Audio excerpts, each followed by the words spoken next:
Bom, nós vamos dar continuidade à nossa série de mensagens. Na verdade, nós encerramos essa série hoje, pensando em Jesus e pensando em caracterizações de Jesus, ora feitas por Ele mesmo, ora feitas pelos escritores bíblicos.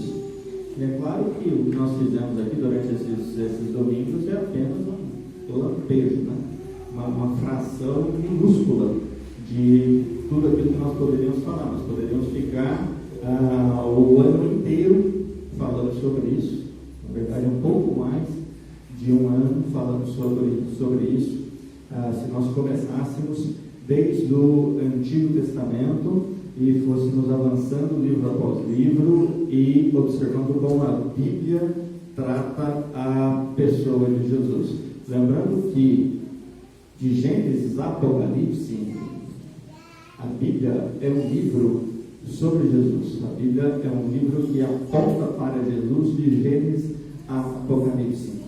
Foi isso, inclusive, que Jesus ensina aos discípulos, aqueles discípulos da estrada de Emaús, que após a morte de Jesus estão voltando para a sua cidade de origem e em determinado momento, no meio daquela volta, Jesus os encontra, caminha com eles, e quando Jesus começa a explicar desde o início a respeito do Messias, o Evangelho de Lucas diz que os seus olhos começam, que o seu coração começa a arder. Inclusive tem um livro bem interessante para que você leia a respeito disso, que tem exatamente esse nome, O Caminho de Emaús. E esse livro trata exatamente desse tema, de como Jesus vai sendo apresentado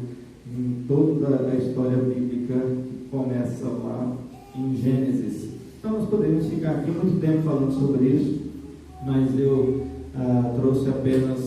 estou trazendo apenas algumas dessas características, e algo que é importante que a gente pense é que essas características, elas estão sempre associadas ao contexto imediato ou de Jesus, quando é Jesus quem está falando, seja lá no livro do Apocalipse, ou seja nos relatos dos evangelhos, ou essa caracterização sai da boca do escritor bíblico. Isso nos ensina algo bem interessante. Dentro de limites, e esse limite quem impõe é a própria Bíblia, Jesus é, para mim, aquilo que naquele momento eu mais necessito. Então, em alguns momentos, nós vamos olhar para Jesus e ver Jesus como sendo o nosso provedor, o nosso pão da vida, o provedor diário. Nós, em alguns momentos, vamos pensar em Jesus como sendo o Senhor das nossas vidas, quando necessitamos que exista verdadeiramente, na prática, alguém em quem nós podemos confiar, que tenha o controle das nossas vidas nas suas mãos. Jesus é aquele que tem o livro na sua mão, é o Cordeiro lá de Apocalipse. Jesus é aquele que nos garante o perdão dos pecados. Nós vamos lembrar que Jesus, palavras de João Batista, Jesus é o Cordeiro de Deus que tira o pecado do mundo. Então, de acordo com a situação que nós estamos vivenciando hoje, com o problema enfrentado hoje, nós podemos encarar a pessoa de Jesus a partir de uma característica específica, lembrando, é claro, que a Bíblia limita essa escolha que nós fazemos, mas todas elas trazem conforto e segurança aos nossos corações. E hoje, então, nós vamos pensar numa última característica dessa. Na verdade, são duas, mas que vêm em conjunto. Bom, se você quiser, você pode abrir a sua Bíblia na carta aos Hebreus e deixar ela aí para o texto, então só abra aí aos Hebreus e nós vamos pensar um pouquinho primeiro em algumas informações importantes do contexto, para que depois a gente pense especificamente nesse texto. Bom, primeiro que essa carta, a carta aos Hebreus, ela tem a finalidade de apontar a superioridade de Cristo em relação a uma série de coisas. Em relação aos anjos, uma referência aos seres celestiais, a superioridade de Cristo em relação a Moisés, como sendo o símbolo da lei, a superioridade de Cristo em relação a Arão, como sendo o símbolo do sacerdócio, e a superioridade de Cristo em relação ao ministério sacerdotal, como esse trio, esse conjunto de templo, culto e sacrifício. Então, se você lê a carta escrita aos Hebreus, que é uma carta bem interessante para ser lida, do capítulo 1 até o capítulo 10, pouco antes de terminar o capítulo 10, vamos colocar metade do capítulo 10, você tem exatamente essa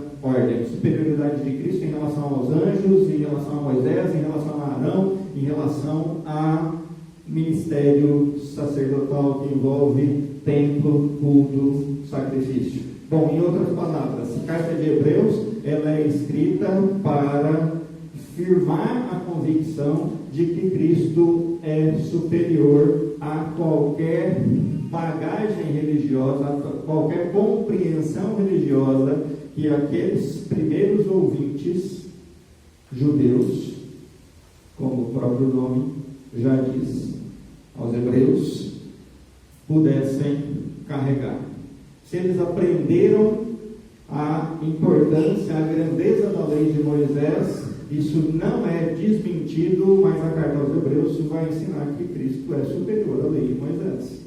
E então essa é a finalidade dessa carta. A carta que nós não sabemos quem é o autor, pode ser muita gente, nem vale a pena dedicarmos tempo para falar a respeito disso. E carta que nós também não sabemos exatamente quando foi escrita, mas é claro que dentro ainda do primeiro século. Bom, essa necessidade, a necessidade de escrever essa carta, ela existiu por conta de ensinamentos que estavam dentro daquela primeira comunidade ou daquelas primeiras comunidades que apontavam para esses elementos, seres angelicais, seres celestiais, Moisés, Arão e ministério sacerdotal, como atores principais da fé. Bom, o que isso significa?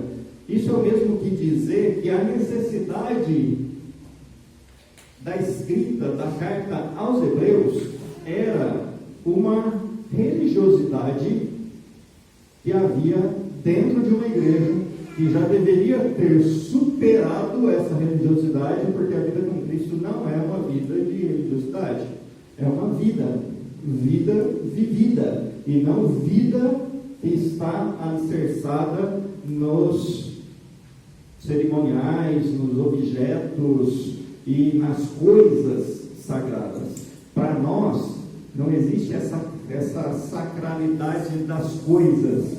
Para nós, não existe a sacralidade do ritual. Existe sim a importância das coisas e a importância dos rituais, mas para nós, o que é sagrado é o nosso relacionamento com Deus, sem a necessidade de rituais, sem a necessidade das coisas. Mas esse ensino estava ali pipocando dentro dessas comunidades, e isso estava roubando a atenção ali dos primeiros cristãos, né?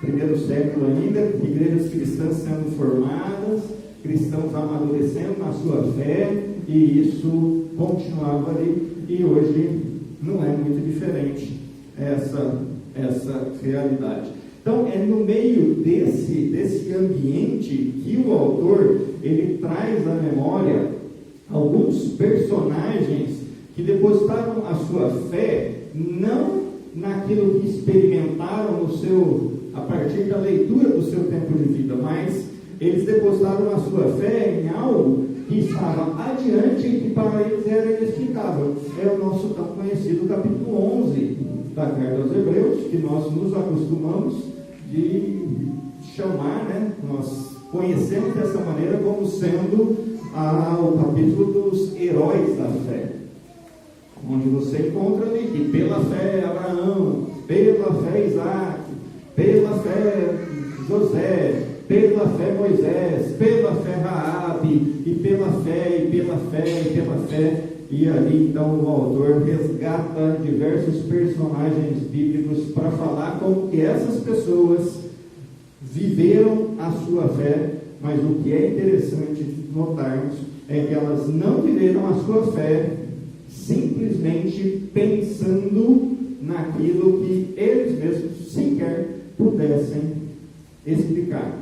Bom, um bom exemplo disso, só para ficar bem claro isso aqui, no verso 8, por exemplo, do capítulo 11, nós encontramos que pela fé Abraão, quando chamado, obedeceu a fim de ir para um lugar que deveria receber por herança e partiu sem saber para onde. Ele deposita a fé não porque ele sabe o caminho, não porque ele sabe chegar, não porque ele sabe o que fazer para alcançar. Ele deposita a sua fé simplesmente porque ele crê num Deus que disse: junta as suas coisas, sai da sua casa, sai da segurança da sua família e vai para uma terra que mais à frente eu vou te dizer qual é. Deus não dá endereço, Deus simplesmente só manda ir. E Abraão vai. Uma loucura. Mas ele vai. Pela fé. Da mesma maneira, nós lemos lá no verso 22, que pela fé, José, próximo do seu fim, fez menção do êxodo dos filhos de Israel, bem como deu ordens quanto aos seus próprios ossos, que ele não gostaria que permanecesse enterrado ali no Egito, mas quando Israel partisse do Egito, era para pegar os seus ossos, pôr na sacolinha e levar junto. Ora, José está falando isso porque não havia razão nenhuma para os hebreus deixar a terra do Egito. Eles viviam tranquilamente, pacificamente, podendo criar, plantar, comer daquilo que possuíam sem nenhum impedimento. A escravidão do Êxodo começa algum tempo depois, após a morte de José, após a morte do faraó e o levante de um novo faraó que não conhecia José. É assim que você lê logo no início do livro de Êxodo. É a partir dali que vem a escravidão. Mas por que José está falando então dos israelitas se levantarem e ir embora? De onde que vem isso? Bom, Deus colocou isso no coração de José, a certeza que aquele lugar, embora trouxesse satisfação, não era o lugar que Deus havia prometido a Abraão. Não era aquilo. Ele estava ali de passagem. E ele tinha essa consciência, ainda que não pudesse explicar essa consciência.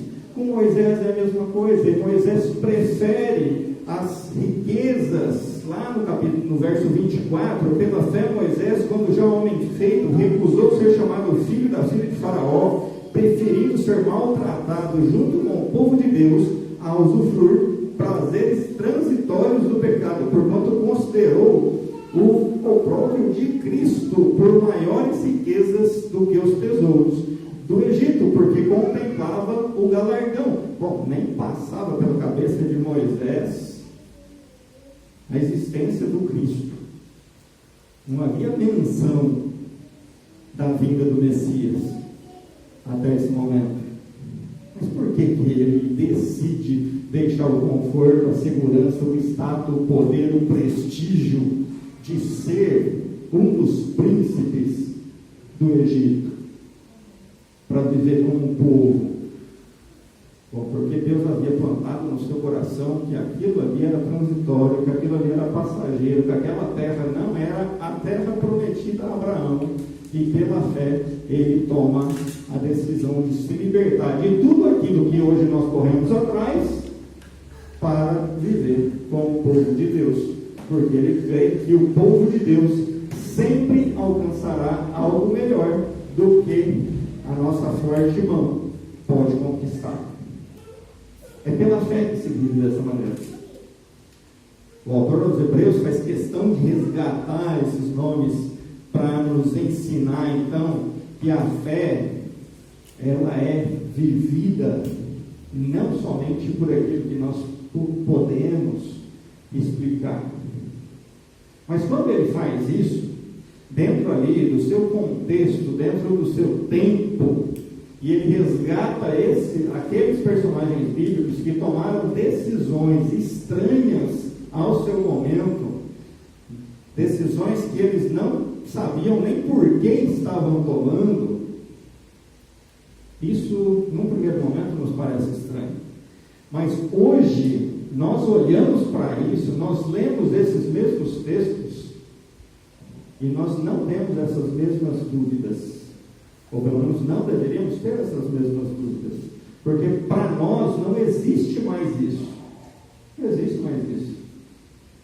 Nós sabemos para onde vamos, nós sabemos como vamos, nós sabemos qual o caminho, nós sabemos tudo o que é necessário que nós saibamos para chegar ao local prometido pelo nosso Deus.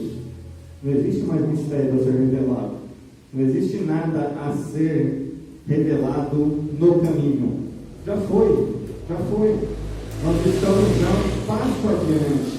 Então, quando nós lemos a carta aos Hebreus, que tem essa finalidade de mostrar a Cristo como sendo superior a todas as coisas, Hebreus está nos ensinando que Cristo é a resposta para todas essas coisas. Tudo aquilo que aqueles homens e aquelas mulheres também, tem Raabe no meio da relação dos personagens de fé, não são somente os homens de fé, tem Raabe no meio. Tudo aquilo que eles não puderam explicar, nós podemos explicar. E a resposta é extremamente simples e curta. A nossa resposta é que Jesus é o autor e o consumador da fé. Por que nós tomamos as decisões que tomamos? Por que tomamos a decisão de abrir mão do conforto e da segurança que a riqueza pode nos dar para, por vontade própria, escolher seguir um ensinamento que, na maior parte do tempo, não traz essa mesma riqueza e esse mesmo conforto?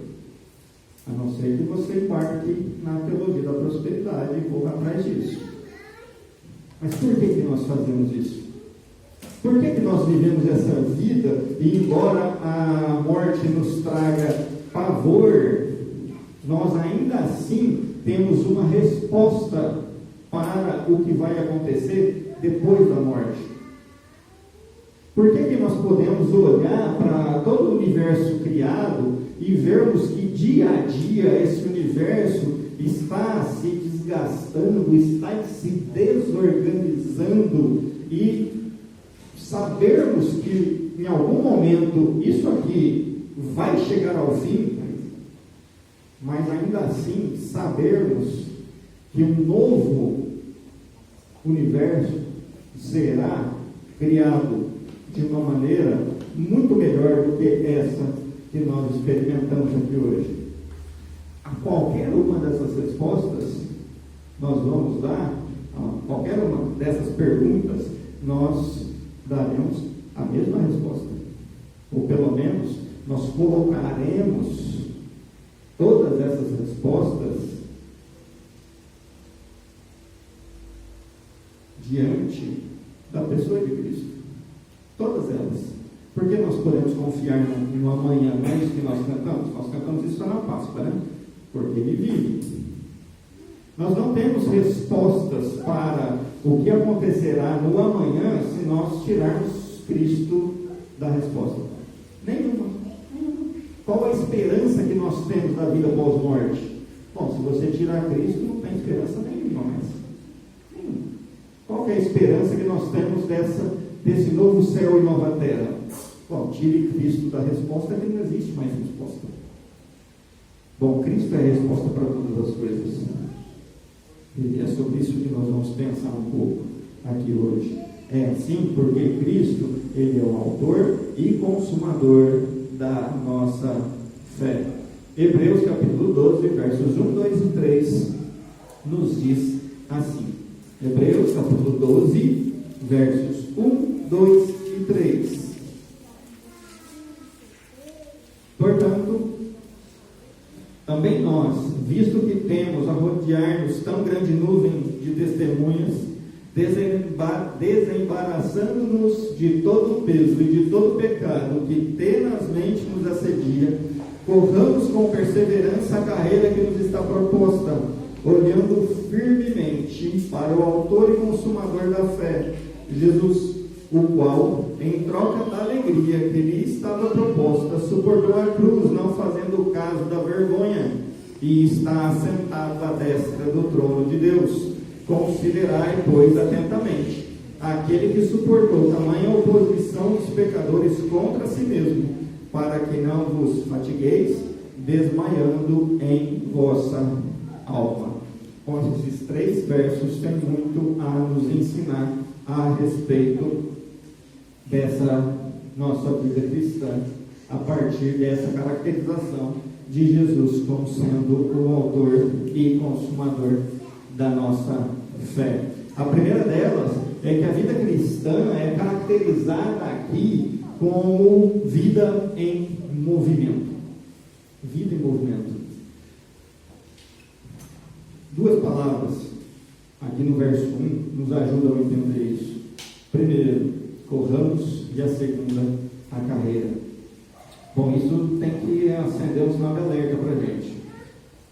Nós associamos toda a nossa experiência cristã à nossa conversão. Ponto. E isso é um enorme engano da nossa parte. Enorme engano da nossa parte. A conversão, sim, ela é pontual na vida de qualquer pessoa, mas ela não é um ponto final na nossa vida. Ela é apenas 2 pontos na nossa vida. E depois dessa conversão vem a vida cristã, vem aquilo que nós chamamos de santificação. É uma vida em movimento, em movimento. Isso tem que fazer com que a gente entenda que essa busca por alcançar o alvo da santidade é movimento, é todo dia, é o tempo todo. Isso não pode parar em momento algum. Isso poderia nos alertar sobre uma série de coisas que nós, ao longo da nossa vida cristã, nós vamos fazendo, ou algumas coisas que na verdade nós deveríamos estar fazendo, mas vamos deixando de fazer. Bom, com que empenho nós buscamos essa santidade de vida? Com que empenho? Eu gosto muito, eu sou péssimo nisso, eu nunca lembro quem disse nem onde eu li, mas tem uma ilustração, um relato, na verdade, uma frase, que vai dizer, é um dos livros a respeito do trabalho em células, que vai dizer que se o testemunho que nós temos para contar, ele é um testemunho que tem mais de 3 meses de vida, tem alguma coisa errada com a nossa vida cristã. Tem alguma coisa errada acontecendo. Essa percepção de que Deus agiu de uma maneira especial na minha vida há 10 anos atrás. Então a pergunta é: o que aconteceu na minha vida de lá para cá? Onde eu estava e onde Deus estava? Cadê o movimento? Cadê o crescimento? Cadê o amadurecimento? Mas percebe como a gente acaba congelando no tempo e no espaço, essa ação de Deus, nós temos muito o que falar daquele momento lá atrás, 10 anos, 20 anos, 30 anos, quando eu me converti. Tá, mas e de lá para cá? E de lá para cá? Talvez se nós fôssemos dar os nossos testemunhos, nós falaríamos a respeito dos vícios, dos pecados que nós abandonamos lá atrás, na nossa conversão. Mas e depois da conversão? Que pecado você abandonou? Que vício você abandonou? A não ser que você me diga que na sua conversão você abandonou todos os pecados, todos os vícios. Eu não vou acreditar, mas também te desmentir eu não vou. O que aconteceu nesse tempo? Cadê o movimento? Cadê a progressão? Cadê o desenvolvimento? Cadê a maturidade? Está congelado o tempo. Ficou lá. Eu fazia isso e não faço mais. E pronto. E eu estou feliz com isso. Não, vida cristã é vida em progressão. Vida cristã é vida em movimento. Corramos a carreira. Corramos a carreira. Você dá a largada, você começa bem, mas você tem que continuar bem para poder chegar bem. Não adianta sair feito um louco na corrida. Se na metade dos 100 metros você já está parado e vendo todo mundo passar, não vai resolver nada. Não vai resolver nada. Não adianta achar que no final você vai dar entrevista falando: você viu que nos 3 primeiros passos eu estava à frente do Usain Bolt? O repórter vai olhar para você e vai dizer: eu vi. Só que eu vi também que ele chegou 30 passos na sua frente. Adiantou o quê? Saiu um passo à frente dele. Se você parou no meio do caminho, ele continuou correndo. Ele chegou. Ele ganhou. Você não. A vida cristã, ela é progressiva. É movimento. É movimento. Hoje eu abandonei um pecado. Ontem eu abandonei um pecado. Ontem eu abandonei um pecado. Antes eu abandonei um pecado. E amanhã eu vou abandonar outro pecado. E depois de amanhã eu vou abandonar outro pecado. E todo dia eu preciso abandonar um pecado. Porque é movimento. Deixar de perseguir esse alvo é impensável. Impensável. Crente que não persegue esse alvo não entendeu a dinâmica da vida cristã. Não entendeu. O problema é que nós nos acostumamos com isso. E nos acostumamos porque é muito comum encontrarmos crentes que não perseguem esse alvo. O importante é ser salvo. Não é isso? O que nós dizemos e o que nós ouvimos? Não, o importante é ser salvo. Não, realmente, para a sua alma, o importante é ser salvo. Como culto a Deus, não. Como culto a Deus, você não oferece a sua salvação. Como culto a Deus, você oferece a sua santificação. É assim que se cultua a Deus. Oferecendo a sua santificação.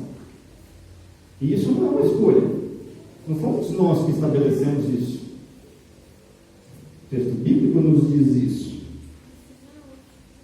Visto que temos, ou melhor, lá para o finalzinho já, corramos com perseverança a carreira que nos está proposta.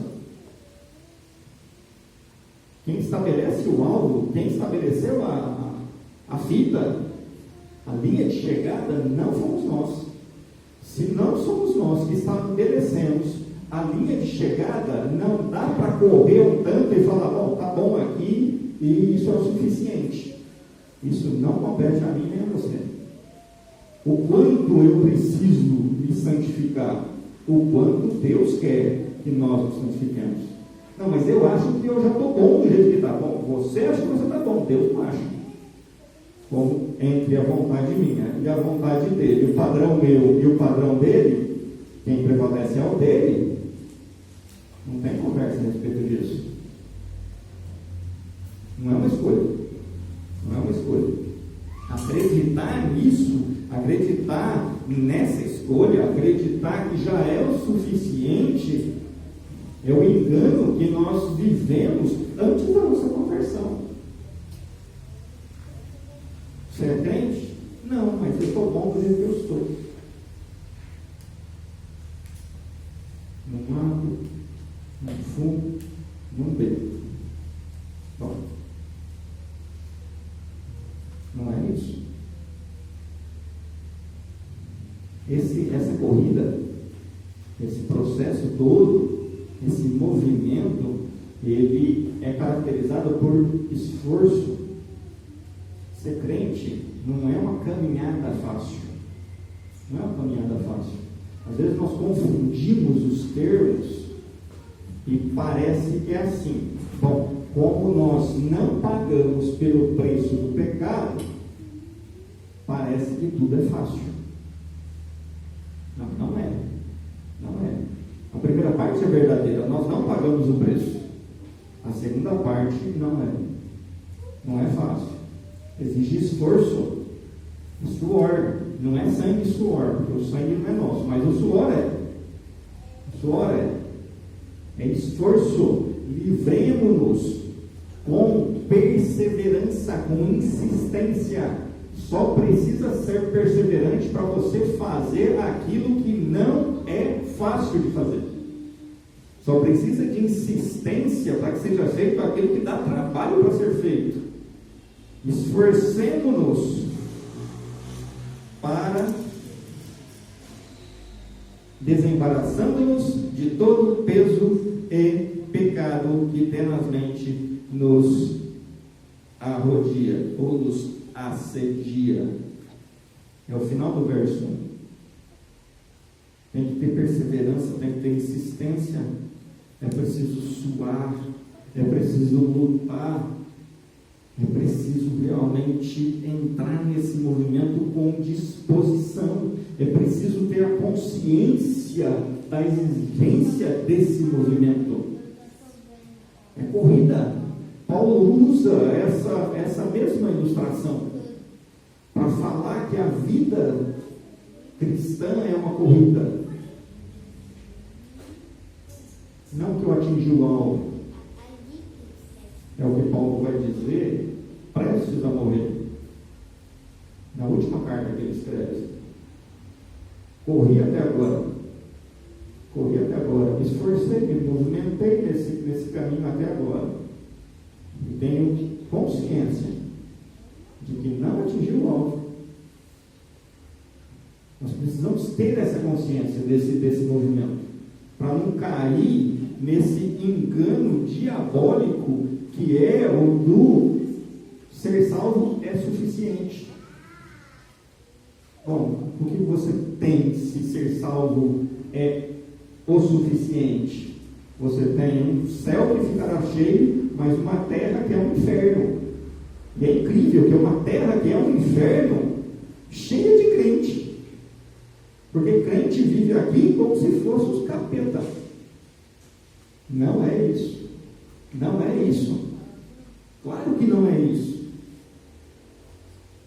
Como nós podemos falar de evangelização? Como que nós podemos falar de testemunho público? Como nós podemos falar de casamentos transformados? Como que nós podemos falar de relações transformadas? Se o importante é a salvação. Aqui meio que não importa como que a gente vive. Desde que seja salvo. Uma coisa não é contrária à outra. São apenas duas etapas de um mesmo processo. Enquanto estamos aqui, santificação. Quando não estivermos mais aqui, viveremos a nossa plena salvação. É uma coisa só. Não dá para separar isso. E eu preciso ter consciência dos obstáculos. O apóstolo é a mania de falar, né? Se a gente não sabe quem escreveu, não sei se ele era um apóstolo. O escritor da carta aos Hebreus também fala da necessidade de abandonar tudo aquilo que nos impede nessa corrida, nessa caminhada, nesse movimento, desembaraçando-nos de todo o peso e do pecado que tão tenazmente, insistentemente nos oprime, nos assedia, nos cerca, nos agarra. Já pensou você, numa corrida, tendo que carregar peso nas costas? Não dá, não vai. Você pode conseguir fazer isso durante um curto espaço. Mas depois as energias vão começar a faltar. E aí você para. Vai parar na metade do caminho. E quantas vezes nós, como cristãos, não paramos na metade do caminho nesse processo aqui, nesse movimento? Quantas vezes nós não paramos na metade porque nós não desapegamos dos nossos pecados? Vivemos tranquilamente com eles, pacificamente com eles. E diga-se de passagem, não gostamos de sermos confrontados em relação a eles. Esse negócio de ficar falando de pecado é um negócio chato. Negócio chato, porque legal é Cristo te ama, Cristo te salvou, oh glória. Não, verdade isso, verdade. Só que aí você vá para o seu Novo Testamento, você pega as cartas de Paulo, rasga tudo. Porque a maior parte do que Paulo escreve para as igrejas é para falar sobre santificação. É para falar sobre transformação de vida. Não é simplesmente para ficar como Jesus te ama.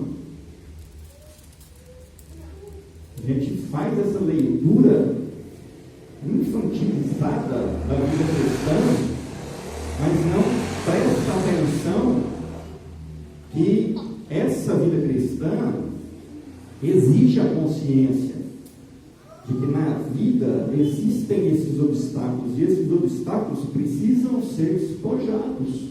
Capítulo 4 da carta de Paulo aos Efésios. Tem que despojar, tem que despir, tirar fora. Literalmente é tirar a roupa. E é o que o autor dos Hebreus diz aqui novamente. Precisa tirar tudo aquilo. Quanto menos peso, melhor. Joga tudo fora, aquilo que te atrapalha. Senão você não consegue ir muito longe nessa caminhada cristã. Você se arrasta. Ou como nós acostumamos, infelizmente, a ver, nós escondemos tudo aquilo que nos atrapalha para passar uma imagem de santidade dentro da igreja cristã. Temos falado sobre isso às quartas-feiras. Agora é que não vem ninguém mesmo. Bom, mas essa caminhada da vida cristã aqui, esse movimento, não é um movimento qualquer, não é um movimento feito de qualquer jeito, não é um movimento feito do jeito que eu acho que é. Não, de maneira alguma. O verso 2 deixa muito claro isso. É um movimento direcionado. Direcionado. O verso 2 começa dizendo assim: olhando firmemente, ou olhando fixamente para o autor, consumador da fé, Jesus. É um movimento que tem um alvo certo, claro. Não é o alvo que eu quiser, não é chegar aonde que eu quiser. Não, é chegar aonde Deus quer que chegue, é olhar para onde Deus quer que olhe. E Deus quer que olhe para Cristo como sendo o modelo. Olhar fixamente para o autor e consumador da fé. Isso não significa que a vida cristã não tem importância. Isso não faz dessa vida cristã, desse movimento, dessa vivência, algo que é exclusivamente individual, como se nada ao nosso redor importasse. Não, não é nada disso. Não é nada disso. O que é verdadeiro é que quando nós olhamos para aquilo que está à margem na nossa caminhada cristã, nós perdemos tempo. Nós perdemos tempo. Quando nós dedicamos mais tempo para falar da vida dos outros, para apontar os pecados dos outros, do que para pensar nos meus próprios pecados, para buscar a única sanção que eu sou capaz de contribuir, que é a minha, nós perdemos tempo. Esse é tempo perdido mesmo, no sentido de jogado fora. De jogado fora. Não dá para tirar o cisco do olho do irmão se antes a gente não repara no tronco que está no nosso olho. Isso não quer dizer que não é competência nossa como comunidade ajudar a tirar o cisco dos olhos uns dos outros. Isso apenas quer dizer que nós precisamos nos preocupar com aquilo que está nos nossos olhos também. E não só também. Primeiro, você imaginou? Você está no seu ambiente de trabalho, ou está na rua, sei lá, e voa um bagulhinho e, pegou. E você mexe e não sai. Aí você tem uma pessoa ali na esquina, você vai até ela e fala assim, me ajuda aqui, eu vou abrir, você ajuda a tirar um negócio que entrou aqui, eu estou sentindo que está arranhando tudo, está machucando tudo. Aí a pessoa vira para você, você percebe que a pessoa é cega e fala assim, não, vem cá que eu vou enfiar o dedo para tirar. Você confia? Não dá para confiar. Não dá para confiar. Se a pessoa não enxerga, como que ela vai tirar o cisco que está no olho do outro? Se você não se liberta dos seus pecados, se você não luta contra os seus, se você não cuida da sua visão, como que você quer cuidar da visão do outro? Já pensou ser consultado por você fazer uma cirurgia de catarata, que hoje faz lá olhando na telinha da televisão? Já pensou você fazer uma cirurgia de catarata com um oftalmo cego? Ele vai passar o bisturi no meio do olho. Não é por maldade, aqui é a capacidade. Não dá para ser assim. Não dá para ser assim. Essa necessidade de olhar fixamente para Cristo é muitas vezes utilizado como uma defesa contra a vida comunitária. Contra a vida comunitária. Não, eu vivo o meu cristianismo, porque o que importa é olhar para Cristo. Bom, até onde eu sei, Cristo é o cabeça de um corpo chamado igreja. Não tem como você olhar só para Cristo. Não tem como ser, como diz uma antiga ilustração, se você se apaixona por uma cabeça sem corpo, ou se você se apaixonar por um corpo sem cabeça, tem alguma coisa de errado acontecendo com você. Nosso relacionamento como indivíduos é com um corpo, com uma cabeça com um corpo. É Cristo e a sua igreja. Não dá para dividir essas coisas. Ainda que nós temos a obrigação de olhar para Cristo. Mas o que o autor está dizendo aqui não é em relação a isso. O que o autor está dizendo é que sabe aquele negócio que vocês viveram até algum tempo atrás, de Moisés, de lei, de sacrifício, de ritual? Legal, aquilo lá foi útil, aquilo lá foi dado por Deus até determinado tempo. Hoje não. Hoje não. Hoje vocês conhecem a Cristo e esse Cristo é superior a todas essas coisas. Foca nele. Foca nele, olha para Cristo. Deixa de lado a religiosidade, foca em Cristo. Deixa de lado o ritualismo, foca em Cristo. Ele é o autor e consumador da fé de vocês. Olhe para o autor. Autor é aquele que direciona. A palavra traduzida aqui é aquele que direciona, é o líder, é o guia, é o alvo. Olha nele, olha nele. Para onde que ele foi? Ele não disse que ele era o caminho? Então, vai atrás. Vai atrás. Sabe quando você vai para algum lugar, num monte de carro, e aí você foca em quem está logo à sua frente, né? Bom, esse aqui é da turma. Aonde ele virar, eu viro.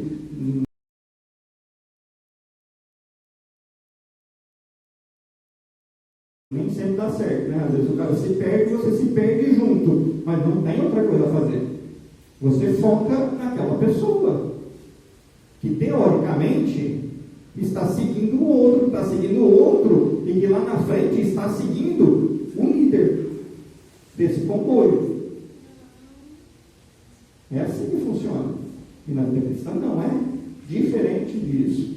Mas não é somente o autor, mas ele é o consumador. É aquele que conclui, que executa, que finaliza a nossa fé. Não existe fé cristã fora de Cristo. Não existe. Não existe vivência cristã fora de Cristo. Não existe vida cristã fora de Cristo. E não é só por conta do palavreado, não. É porque não existe mesmo. Não existe mesmo. Porque fora da pessoa de Cristo, fora do sacrifício de Cristo, fora do padrão moral, ético, espiritual de Cristo, não há nada. Não há nada. Não sobra nada. É um vazio. É um vácuo. Onde cada um vive do jeito que quer, cada um faz o que quer. É Cristo. Cristo é não somente aquele que direciona, mas é aquele que vai moldando a nossa fé. Ele vai dando esses ares de obra acabada da nossa fé. Paulo escreve isso aos Filipenses. Que aquele que começou com a obra em nós, vai continuar e vai dar esses ares finais nessa boa obra iniciada. É Cristo. Por isso não pode desviar o olhar. Por isso não pode olhar para outras coisas, ou acreditar em outras coisas, ou voltar a acreditar em coisas que deveriam ter ficado no passado, agora que você já entendeu que Cristo é superior a todas as coisas. É Cristo. A nossa fé, ela é completamente dependente, então, de Cristo. Mas quando você experimenta esse padrão de vida, é comum que as coisas fiquem meio azedas, como costumamos dizer. E aí o verso 3 nos ensina mais isso aqui. Que a vida cristã, ela é um movimento apesar da oposição. Ela é movimento apesar da oposição. O que isso significa? O verso 3 diz assim, considerai, ou atentai, ou refletir, pois atentamente aquele que suportou tamanha oposição dos pecadores contra si mesmo, para que vocês não fiquem fatigados, desmaiando em vossa alma, ou para que vocês não se cansem e fiquem desanimados. A vida cristã vai em movimento apesar da oposição. Oposição dos pecadores contra si. Oposição dos pecadores contra o seu movimento de amadurecimento. Para mim aqui está talvez o cerne de uma igreja saudável. O ponto central do que deve ser uma igreja saudável e de um perigo que uma igreja enfrenta e que impede que a igreja seja saudável. É essa oposição. É a oposição do serviço. É a oposição que faz frente, oposição é contra, né? Eu tinha escrito aqui, mas é redundância. Oposição que é contrária ao serviço alheio. É oposição que é contrária ao amadurecimento alheio. É uma oposição que é contra o desenvolvimento, o nosso desenvolvimento como cristãos. É o tal do para que isso? Para que isso? Iniciei um plano de leitura bíblica para ler a Bíblia dentro de um ano. Eu nunca fiz isso. Só um exemplo. Mas aí você chega e fala. O opositor vai dizer assim: para quê? Para quê? O importante é você entender, não é ler. Gente, quando alguém fala que o importante é entender e não é ler, é a mesma coisa que dizer que não lê. Não lê. Quando você diz, encontrei um livro que me ajudou a entender alguma verdade bíblica, e alguém diz, para quê? É o mesmo de dizer que essa verdade bíblica não é importante, não é relevante. Para quê? Para que é isso? Tudo aquilo que você faz para crescer, todo esse movimento que você vai praticando para crescer, você vai encontrar pessoas que vão dizer, para quê? Para quê? Fica do jeito que está. Para quê? Isso não é útil. Não precisa disso. Precisa disso. Para que Cristo, gente? Estava tão bom a lei. Para quê? Para que esse negócio de vida comunitária era tão bom na época que a gente ia para o templo, oferecia o sacrifício, a gente nem fazia nada. Nem fazia nada, a gente já comprava a ovelha na porta do templo. Quem fazia eram os sacerdotes. Eles se viravam com tudo, pegavam, levavam para dentro, passava a faca, sujava de sangue, quem limpava o chão era eles. Agora esse negócio de vida comunitária, um cuida do outro, esse negócio de ter que ficar vivendo com família, que é isso? Bobagem esse negócio. Para quê? Bom, para que é coisa do capeta. Para que é satânico. Tudo aquilo que se opõe ao nosso amadurecimento cristão, bom, certamente da parte de Deus ele não é. Considerai atentamente aquele que suportou tamanha oposição dos pecadores contra si mesmo. Aí você lembra de quem? Quem é que fazia oposição a Jesus o tempo todo? Os fariseus. E qual era o questionamento dos fariseus o tempo todo? Para quê? Para que mexer no que está funcionando tão bem? Deixa o cego cego. Deixa o aleijado aleijado. Para quê? Deixa o leproso leproso. Vai mexer em algo que vai nos expor. Até ontem a gente passava pela porta da sinagoga e pisava na porta, no pé do aleijado. E a gente nem percebia.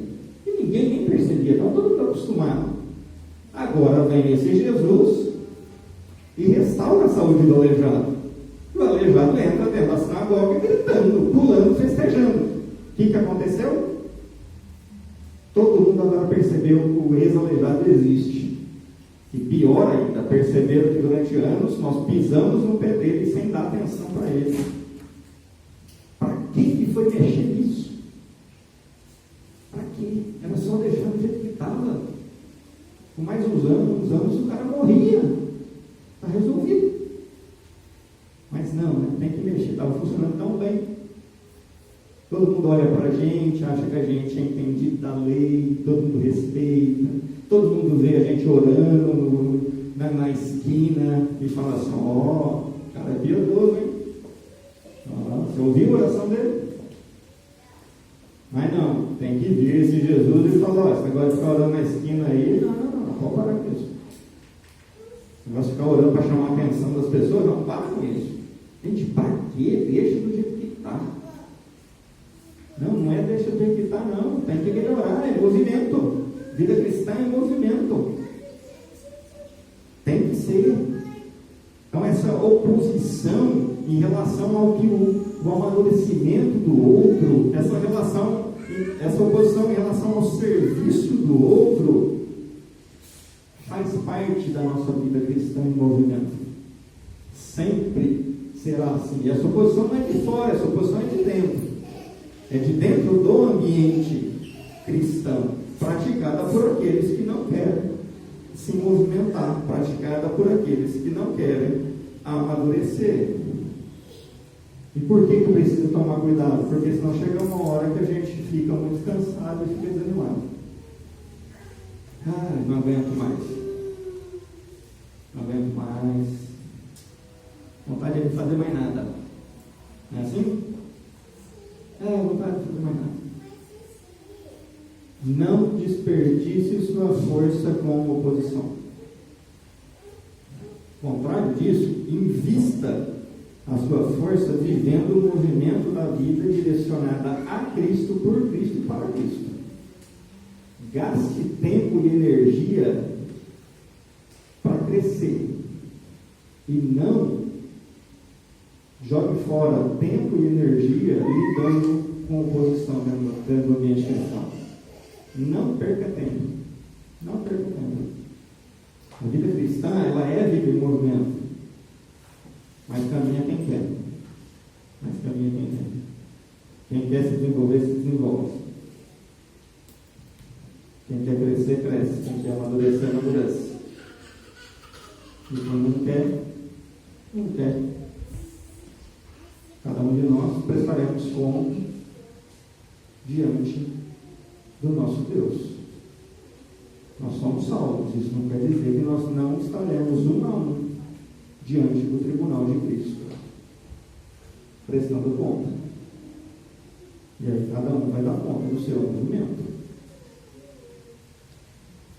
Que nós possamos ter essa compreensão de que o fato de Jesus ser autor e consumador da nossa fé, aquele que direciona, e nesse direcionamento, ao mesmo tempo, é aquele que caminha conosco, modelando a nossa fé, tem por finalidade o amadurecimento da nossa fé e da nossa vida cristã. Corra. Não fique parado acreditando que você já chegou em algum lugar. Porque nós não chegamos ainda aonde Deus quer que a gente chegue. Talvez nem chegaremos. Mas aí já não é problema nosso também. O nosso papel ou a nossa responsabilidade é simplesmente pôr-se em movimento nessa caminhada. Que Deus nos abençoe.